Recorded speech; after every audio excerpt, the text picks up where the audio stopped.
Mga kapatid, sobrang palamig ngayon. Nandito ako sa pintuan ng bahay. So lalabas ako saglit para ipakita ko sa inyo kung gaano kalamig sa labas. Nasa minus 16. Kaya ako'y gumamit ng mask dahil malamig talaga sa labas. Gusto ko lang i-share sa inyo kung ano ang itsura sa labas. So panoorin na lang po. Samahan niyo po ako. So andito na ako sa labas. Madilim dito sa may bahay.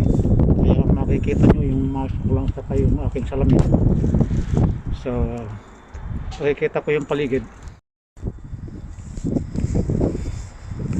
Ayan po ang paligid namin ngayon. Kung makikita nyo, ito gabi ngayon, pero maliwanag ang ano yung anuan ng snow. Frozen na po lahat ng mga snow na yan, naging ice na. So sa ganitong oras wala tayong makikitang mga tao na naglalakad. Nasa loob sila ng bahay dahil nga sa sobrang malamig at delikado rin sa ating mga kalusugan. Okay lang na lumabas kung yung mga essential na kailangan sa bahay dito. Kaya sa lamig na ito, mga tao pwedeng tamaan ng ubo, sipon basta ganitong super lamig na. Yan po, hindi ako magtatagal dito sa labas para hindi naman ako makakuha ng lamig. Gusto ko lang i-share sa inyo mga kapatid na pagka yung sobra ang lamig, talagang walang lumalabas. Ang mga lumalabas lang yung mga papuntang work, kung bukas pa yung mga trabaho nila. Yan. So lilipat tayo dito sa kabila. Ito naman po ay sinasya ko dati. Ayan po.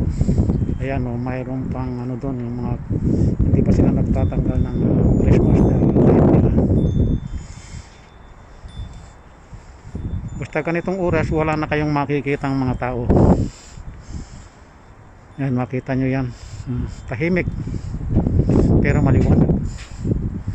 Yung sa may ilaw na yan, yung may puting na puti, saka yung sa ibaba may puting line, yan yung park na pinupuntahan ko dati. Ngayon hindi, ayaw ko munang pumunta kasi sobra talaga ang lamig ngayon. According to the weather forecast is minus 16 plus wind chill. So it feels like minus 25 to minus 30. Pero ang ano naman, maliwanag naman sa maulap siya, maulap pero puti, parang yan, parang mga snow yan, hindi ulap pala yan, hindi snow. So ganito lang po ang buhay dito sa malamig na lugar. Nandito ako sa Ontario, Canada. Sa ngayon okay naman ako. Ang mapipil mo lang dito pagka tumagal ka sa labas at wala kang suot na makapal, talagang baka magkasakit ka. Kaya ako naman ay ang kapal ng kaya lumabas ako saglit para ipakita sa inyo ang kasalukuyang sitwasyon ng weather dito. Actually sa ganitong taglamig, ang ginagawa kong proteksyon sa aking sarili at saka ang pamilya ko ay ginger tea, yung pinakuluan na luya, o kaya magpakulo ng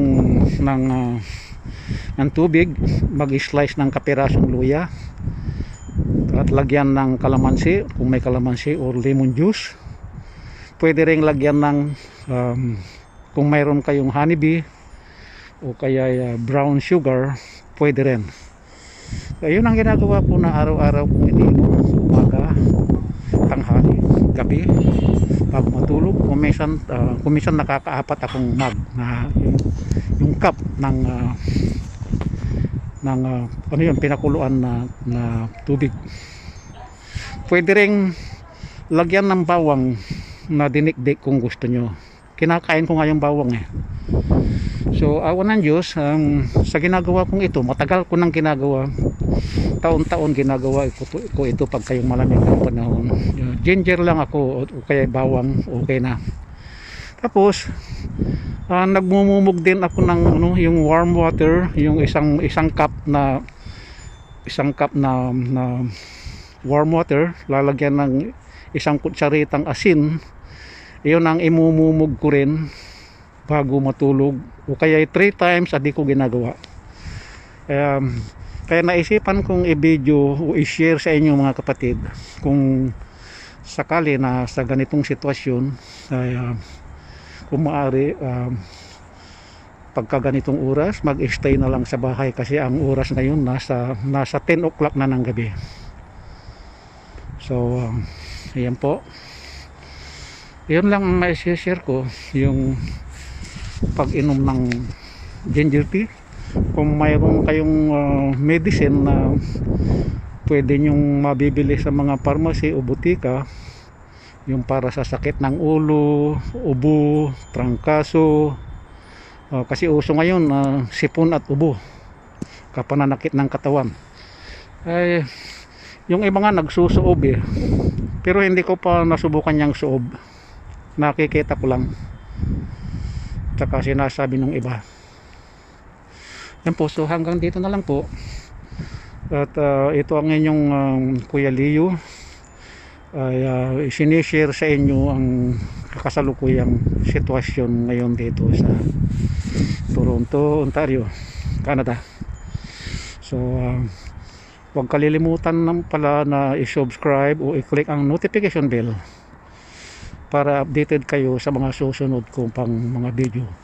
Sa ngayon wala tayong mai-video, hindi ako lumalayo kasi andito lang ako sa harap ng bahay. So wala akong mai-share kundi itong sa kasalukuyang sitwasyon ngayon. At next time mag-share uli ako, malamang sa pagluluto o kaya pag nag-shovel ng snow pagka talagang dumami. So hanggang dito na lang po. Maraming salamat sa inyong panonood. Bye bye.